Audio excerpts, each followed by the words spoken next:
Okay, so this is our movement practice for the neck, all right? So remember I said that we have these two vertebrae, they're going to be tucked way up high in your own body, okay? So if you're comfortable palpating, let's check in with that. So you can take your fingers just behind your ear here. I'll get my hair out of the way.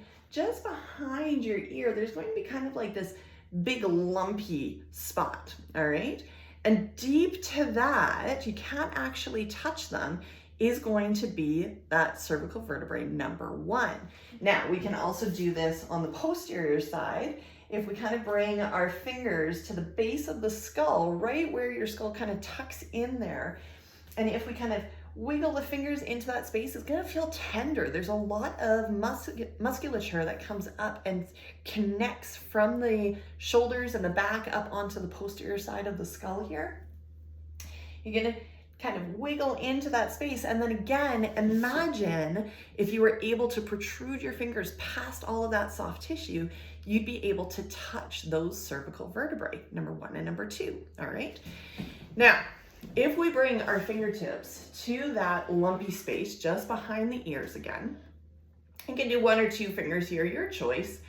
And all I want you to do is to see if you can connect that nod movement into just those upper levels of your vertebrae. So take that image that I just showed you of Stan and place the image of his skeleton onto your own body. Can you feel that in your own body? All right, so it's not going to be a big movement, all right? And it literally is just your head rocking on top of your skull. So we're not dropping the chin down, because as soon as we drop the chin down, we move that mobility into the lower vertebrae. And that's not a bad thing. It's just not what we're doing right now, okay? So we're creating boundaries in our tissues in order to understand where some of our movement is, okay? And so we want to be able to have this rock of the skull on top of cervical vertebrae number 1, because that is how our body is built.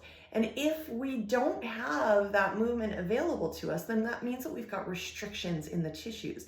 And that tells us something about what is happening in the body, okay? For some reason, and we don't know why, there might be restriction in the tissues, okay? And so we want to be able to welcome this movement into that joint. Our joints are there for specific reasons, and so we want to utilize them for that.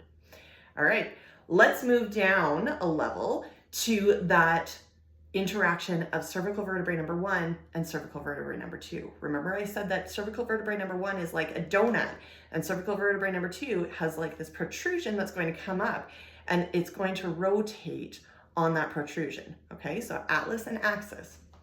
So how can we find this in our bodies? Well, take the palm of your hand, or the flat part of your fingers rather, and your pinky finger is going to go just below the base of your skull, and then your other 4 fingers and thumb are going to go down the rest of the vertebrae in your neck, okay? So it's going to look a lot like this, all right?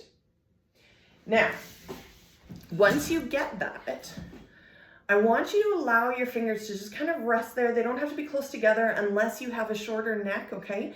But we're going to allow those fingers to just kind of rest there, all right? And what I want you to do is to glance over your shoulder one way and then the other way, okay?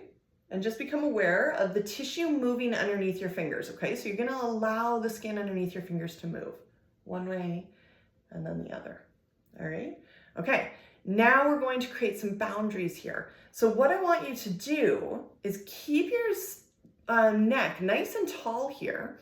And then we're just going to look over to about that 45-degree angle. And when you get to that 45-degree angle on one side, you're going to start to notice that only the skin underneath your pinky finger is moving, hopefully, okay?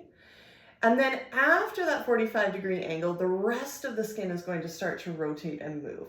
And that's because 45 degrees-ish of that rotation is coming from that joint between C1 and C2, okay? Only there.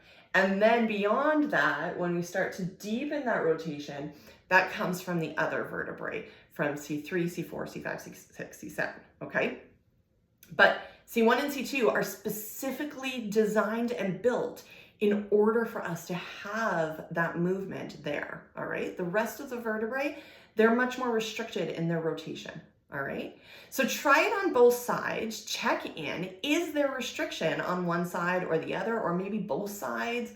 Just notice this about yourself, and this is going to help you kind of pattern into your body where we can create a little bit more movement and mobility. I hope that helps.